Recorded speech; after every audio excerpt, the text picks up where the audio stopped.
Ben ritrovati dalla redazione. La soluzione per la crisi della U-Blox di Sgonico si chiama Trasna, così almeno si legge sul sito della società svizzera che informa della cessione della sua attività nel settore cellulare a un fornitore globale di tecnologie e servizi avanzati per il posizionamento e la comunicazione wireless, l'irlandese Trasna appunto.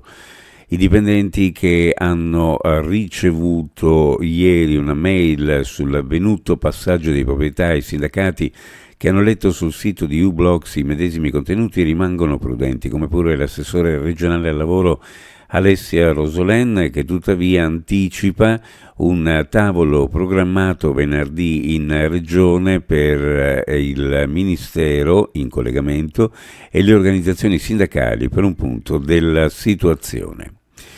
Un'auto si è scontrata con il tram di Officina a Trieste ieri pomeriggio a Campo Colonia. Da quanto si è appreso, l'automobilista non si sarebbe accorto dell'arrivo della vettura, finendo per tagliargli la strada e sbatterci contro.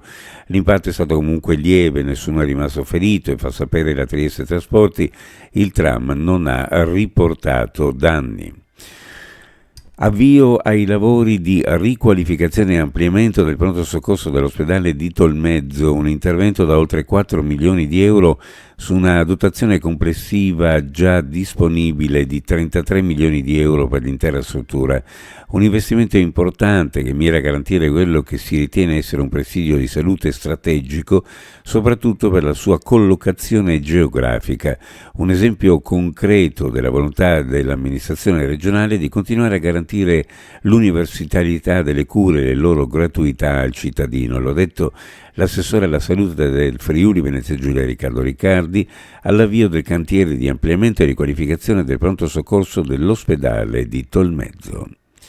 Con la bozza del progetto di legge sulle politiche abitative che arriverà alla competente commissione del Consiglio regionale dopo la tornata elettorale delle amministrative, le ATER del Friuli Venezia Giulia avranno un ruolo decisamente più centrale come soggetti che conoscono e interpretano al meglio le esigenze dei diversi territori in cui operano. Ogni territorio ha necessità e bisogni abitativi diversi, a seconda che si tratti di un'area più turistica o a vocazione manifatturiera piuttosto che di un grande centro abitato o di una zona montana. Le esigenze abitative della popolazione sono perciò variegate.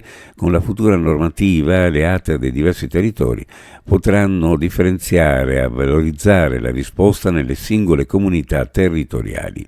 E quanto emerso dalla conferenza regionale delle ATER del Friuli Venezia Giulia che si è tenuta nella sede dell'azienda territoriale per l'edilizia residenziale di Pordenone, alla quale ha partecipato anche l'assessore regionale alle infrastrutture e territorio.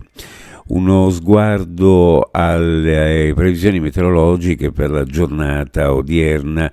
Cielo in prevalenza sereno, temperature invernali in montagna con possibili locali gelate notturne in pianura, sulla costa bora sostenuta e fredda, moderata nel pomeriggio, temperature minime in pianura fra -1 e +1, sulla costa fra 2 e 5 gradi, massime in pianura fra 10 e 12, sulla costa fra 8 e 10 gradi centigradi. Previsioni a cura di ARPA e FVG Meteo.